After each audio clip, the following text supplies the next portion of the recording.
अब हनुमान चालीसा है, कितने लोग सालों से पढ़ रहे हैं, कुछ मिल ही नहीं रहा है। कितना बड़ा सूत्र है हनुमान चालीसा भगवान बनने का। पहली चीज क्या चाहिए? गुरु चाहिए। शिर गुरु चरण सरोज रज। बिना गुरु के तो आप हनुमान चालीसा पढ़ रहे हैं तो आप बेकार कर रहे हैं, अपना टाइम, अपना समय बेकार कर रहे हैं। शिर गुरु चरण सर, गुरु चाहिए ही चाहिए। वो जो रोशनी जल रही वो चाहिए। दूसरी चीज क्या चाहिए? क्या भगवान से मांगना है? बल मांगना है, बुद्धि मांगना है, विद्या मांगना है। शिक्षा और विद्या शब्द में फर्क है। तो गुरु चाहिए, बल, बुद्धि, विद्या, बाकी पूरा संसार इसका बाई प्रोडक्ट है। अगर ये तीनों आपके पास है, बाकी सब आएगा आपके पास। धन आएगा, स्त्री आएगी, पुरुष आएगा, गाड़ी घोड़ा मकान सब आएगा। तीसरा, वो जो तुम्हारे अंदर राम का रसायन पड़ा हुआ है, राम रसायन, ये जो राम रसायन पड़ा हुआ है, राम रसायन तुम्हारे पास आ, सीधे सीधे लिखा हुआ है, राम रूपी रसायन। इस रसायन से जोड़ना है। फिर ये सारी चीजें आपको कैसा बना देंगी? शिव जैसा बना देंगी। जब राम रसायन है तो राम जैसा बना दे, शिव जैसा क्यों बनाएंगी? और हनुमान चालीसा है तो हनुमान बनाए शिव जैसा। जो ये पढ़े हनुमान चालीसा होए सिद्ध साखी गौरी सा, शिव जैसा बनाएंगे। शिव यानी जो व्यक्ति जहर पी सकता है। बुद्ध ने कहा संसार दुख में है, बड़ा संवैधानिक शब्द इस्तेमाल किया, बड़े प्रेम से कहा। मैं कहता हूं संसार जहर में है।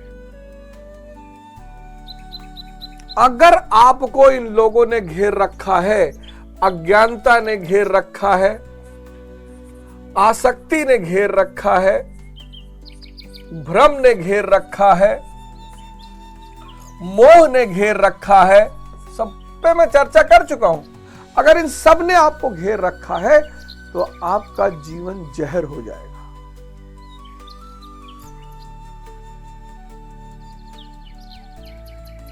देखिए घरों में कैसे आग लगी हुई है, कोई किसी को देखना नहीं चाह रहा है। क्यों? क्योंकि सब इन अंधकारों के शिकार है। वो व्यक्ति योगी हो जाएगा, शिव यानी योगी। वो व्यक्ति ध्यानी हो जाएगा।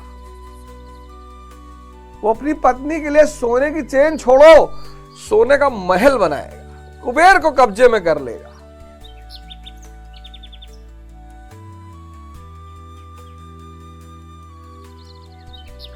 और न जाने क्या क्या। अब हमारे जितने भाई मित्र हैं वो सब अब अपने दृष्टिकोण को बदले, अब अपने अप्रोच को बदले। हनुमान चालीसा ना छोड़े, हनुमान चालीसा तो और कस के पकड़ ले, लेकिन अप्रोच बदल लीजिए, आप तरीका बदल लीजिए, इसको पकड़िए आप, और अपने हिसाब से मत पकड़िए कि यार गुरु महाराज आए हैं और जीन्स पहने। आप सुनिए उनको। अगर आपको उनके शब्दों से, उनके प्रवचनों से अपनी समस्याओं का समाधान मिल रहा है, वो जीन्स पहन के आए, टी शर्ट पहन के आए, कुछ भी पहन के आए, आपसे क्या लेना देना? आप अपना काम लेने गए। आप अगर जुड़ पा रहे हैं गुरु से, आप बाकी कुछ भी मत करिए।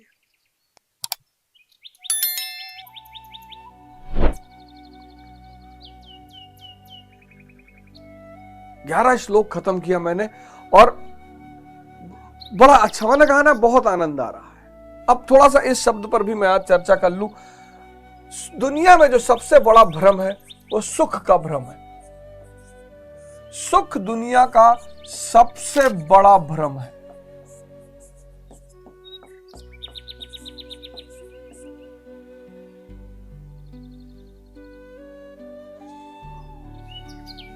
नब्बे प्रतिशत दुनिया परेशान है और आधुनिक युग में सुख की तलाश और बढ़ गई। आधुनिक युग में, आधुनिक जो प्राचीन मध्यकाल था, वहां धर्म का वर्चस्व था।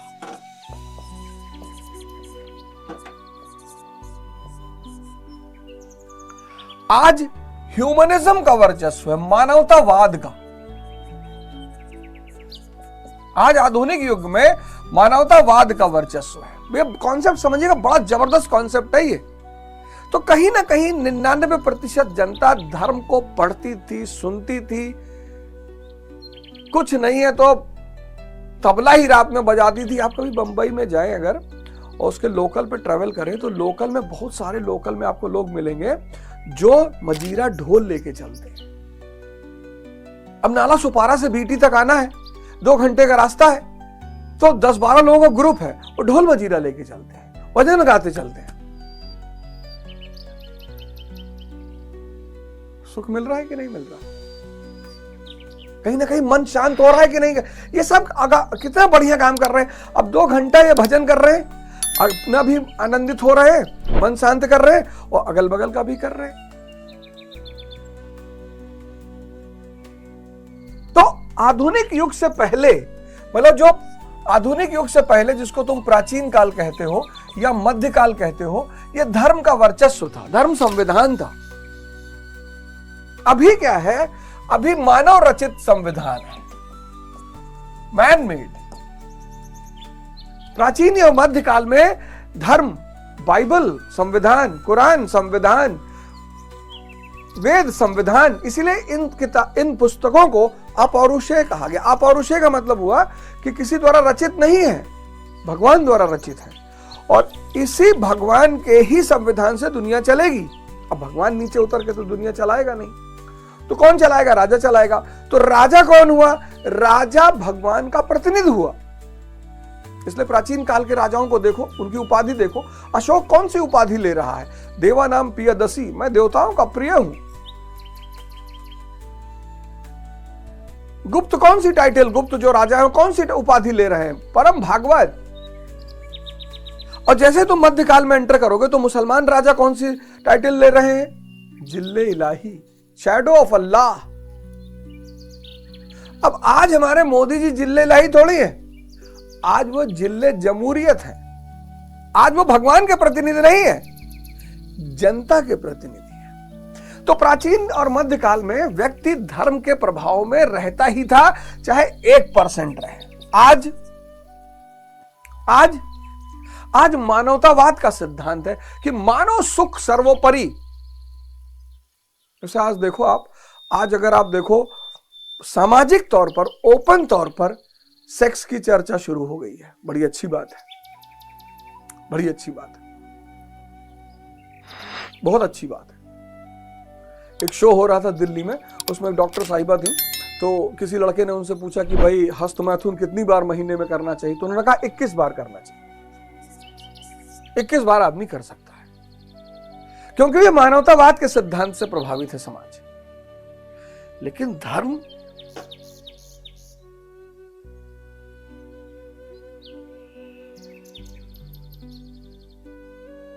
तो आज धर्म दबाव नहीं है, आज स्वेच्छा है।